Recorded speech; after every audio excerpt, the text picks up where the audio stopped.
ఫోటోగ్రాఫర్లతో సహా అన్ని కూడా వారికి అందించడం జరిగింది. తక్షణమే ఆయా అధికారులపైన చర్యలు తీసుకోవాలని చెప్పి కోరాం. ముఖ్యంగా కొంతమంది పోలీస్ అధికారులు, కొంతమంది ఎన్నికల నిర్వహణలో ఉన్న అధికారులు పూర్తిగా తొత్తులుగా మారిపోయి కళ్లు మూసుకొని వాళ్ళు ప్రవర్తిస్తా ఉన్నారు. మేము అక్కడి నుంచి సివిజిల్ యాప్లో కంప్లైంట్ ఇచ్చాం, కొన్ని వీడియోలతో సహా కంప్లైంట్ ఇచ్చాం, రాతపూర్వకంగా కంప్లైంట్ ఇచ్చాం, వాట్సాప్లో కూడా పోలీస్ అధికారులకు కంప్లైంట్లు పంపాం. కానీ వీళ్లు అక్కడికి వెళ్లకపోవడం, వెళ్లడానికంటే ముందే సమాచారం ఇచ్చి వీళ్లు లేటుగా ఆలస్యంగా వెళ్లే విధంగా ప్రవర్తిస్తా ఉన్నారు. సరే, ఎవరు ఎన్ని ప్రయత్నాలు చేసినా ఓటరు మనకంటే తెలివైనటువంటి వాడు. ఓటర్లు అన్ని గ్రహించగలుగుతున్నారు. నిజానిజాలు గ్రహించి ఓటర్లు తగిన రీతిలో తప్పకుండా బుద్ధి చెప్తారు. కానీ ఈ రకమైన వ్యవహారం జరుగుతూ ఉంటే ఎన్నికల కమిషన్ ఎందుకు చోద్యం చూస్తా ఉంది, ఎందుకు ఎన్నికల అధికారులు పట్టించుకోవడం లేదు, ఇవన్నీ విషయాలను కూడా ఈరోజు ఎలక్షన్ కమిషన్ దృష్టికి తీసుకువెళ్లాం. ముఖ్యంగా కొన్ని సెన్సిటివ్ బూత్స్ ను గుర్తించి అక్కడ పోలీస్ ఫోర్స్ సెంట్రల్ బలగాలు పెట్టండి, సిఆర్పీఎఫ్ బలగాలు పెట్టండి అని చెప్పి ఆయా పోలింగ్ స్టేషన్ల వారీగా వివరాలు కూడా ఎన్నికల కమిషన్ కు అందించాం. ముఖ్యంగా మహిళా పోలీస్ అధికారులను, ఆశా అంగన్వాడీ వర్కర్లను అక్కడ డెప్యూట్ చేసి లోపలికి వెళ్లేటువంటి ఓటర్ల ఐడెంటిటీ గుర్తించిన తర్వాతనే ఓటర్లను లోపలికి పంపాలి. అది ఎవరైనా సరే అందరినీ కూడా ఓటర్ ఐడెంటిటీని పోలింగ్ స్టేషన్ బయటనే గుర్తించాలి. వాళ్ళ ఓటర్ ఐడి కార్డు మ్యాచ్ అవుతుందా, ఫేస్ తో మ్యాచ్ అవుతుందా లేదా చూడాలి. ఓటర్ ఐడి గుర్తించకుండా ఓటర్లను పోలింగ్ స్టేషన్ లోకి పంపకూడదు. మహిళలను గుర్తించడానికి ప్రత్యేకంగా ఒక కౌంటర్ పెట్టండి.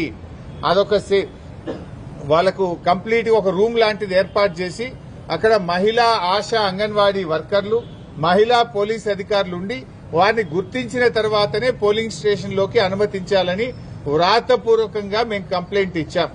మా దగ్గర స్పష్టమైనటువంటి వీడియో ఆధారాలు కూడా ఉంటే వారికి చూపించడం జరిగింది. ముఖ్యంగా ఫేక్ ఐడి కార్డులు ఇబ్బడి ముబ్బడిగా ఏ రకంగా ఫేక్ ఐడి కార్డులు తయారు చేశారో ఇప్పుడే వారికి సుదర్శన్ రెడ్డి గారికి, మన రాష్ట్ర ఎన్నికల అధికారికి ఈ వీడియో కూడా చూపించాం. మీరు కూడా ఈ వీడియో చూడొచ్చు. ఇక చూడండి, ఇన్ని ఫేక్ ఓటర్ ఐడి కార్డులు ఏ రకంగా వచ్చినాయి బయటకు. ఈ ఓటర్ ఐడి కార్డులు ఇన్ని కుప్పలు కుప్పలుగా బయట ఎట్లా వస్తా ఉన్నాయి. ఇదే కాకుండా ఇంకొక వీడియో కూడా ఉంది, ఫేక్ ఐడి కార్డుల వీడియో. అది కూడా వారి మొబైల్ కు పంపాం, వారికి చూపించాం. చూడండి, కుప్పలు కుప్పలు గుట్టలు గుట్టలుగా ఫేక్ ఐడి కార్డులు ఈ రోజు బయట ఉన్నాయి. ఈ గుట్టలు గుట్టలుగా ఫేక్ ఐడి కార్డులు ఏ రకంగా వచ్చినాయి, మరి ఎన్నికల అధికారులు పోలీసులు ఏం చేస్తా ఉన్నారు, ఈ ఆధారాలన్నీ వారికి చూపించాం. చూపించడమే కాదు, వారి మొబైల్ కూడా పంపాం. ఎలక్షన్ అబ్జర్వర్, ఇతర రాష్ట్రాల నుంచి వచ్చినటువంటి ఎలక్షన్ అబ్జర్వర్స్ కూడా ఇవన్నీ కూడా ఇవ్వడం జరిగింది. ముఖ్యంగా ఇవే కాకుండా చీరల పంపిణీ వీడియోలు, డబ్బు పంపిణీ వీడియోలు, అన్ని వీడియోలు కూడా ఈరోజు సుదర్శన్ రెడ్డి గారికి ఇచ్చాం. వారైతే మాకు ఈరోజు చెప్పారు, తప్పకుండా మేము యాక్షన్ తీసుకుంటాం, ఆ అధికారుల మీద చర్యలు తీసుకుంటాం, అవసరమైతే స్వయంగా నేనే విజిట్ చేస్తానని కూడా చెప్పారు.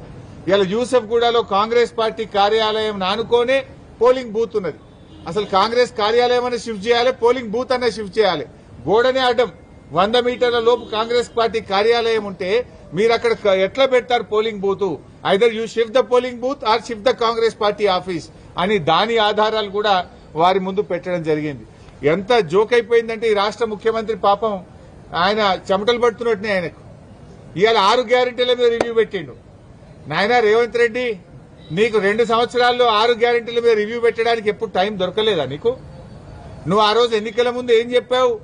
మొదటి అసెంబ్లీలోనే 6 గ్యారెంటీలకు చట్టబద్దత కల్పిస్తామని ఆ రోజు ప్రజల ముందు చెప్పారు. ఎన్ని అసెంబ్లీ సమావేశాలు జరిగాయి, ఎన్ని కేబినెట్ మీటింగులు జరిగాయి, ఏ ఒక్క రోజు 6 గ్యారెంటీల మీద చర్చించకపోతివి. ఇవాళ 6 గ్యారెంటీలు యాడికి వచ్చినాయా నీకు? అంటే నీకు చెమటలు పట్టినాయి. నీకు ఇవాళ గల్లీ గల్లీ తిరుగుతున్నావు, మోకాళ్ల మీద తిరుగుతున్నావు బిడ్డ. నువ్వు ఇవాళ 6 గ్యారెంటీల మీద రివ్యూ చేస్తున్నావు అంటేనే నువ్వు ఓటమిని అంగీకరించినవు. 6 గ్యారెంటీల మీద 2 ఏళ్లలో ఎందుకు రివ్యూ చేయలేదు? 100 రోజుల్లో 6 గ్యారెంటీలని ప్రజలకు హామీ ఇచ్చి 700 రోజులు గడుస్తుంటే ఎన్నడూ రివ్యూ ఎందుకు చేయలే? ఇవ్వాలనే నువ్వు రివ్యూ చేస్తున్నావంటే ముఖ్యమంత్రి ఇంకా ఓటర్లను మభ్యపెట్టడానికి, ఓటర్లను మోసపుచ్చడానికి ముఖ్యమంత్రి ఇంకా డ్రామాలు ఆడుతున్నాడు. ముఖ్యమంత్రి ఇవాళ ఏ రకంగా దివాలాకోరు రాజకీయాలు చేస్తున్నాడో రాష్ట్ర ప్రజలకు జూబ్లీ హిల్స్ ప్రజలకు అర్థమైతా ఉంది. నువ్వు ఇంకా ఎన్ని డ్రామాలు ఆడినా ఎన్ని నాటకాలు ఆడినా జూబ్లీ హిల్స్ ప్రజలు నిర్ణయించుకున్నారు. వాళ్ళు న్యాయబద్దంగా ఆత్మసాక్షిగా వాళ్ళు ఓటు వేస్తారు. సో ఇవన్నీ కూడా ఎలక్షన్ కమిషన్ దృష్టికి మేము తీసుకుపోవడం జరిగింది. Any other point? Thank you very much.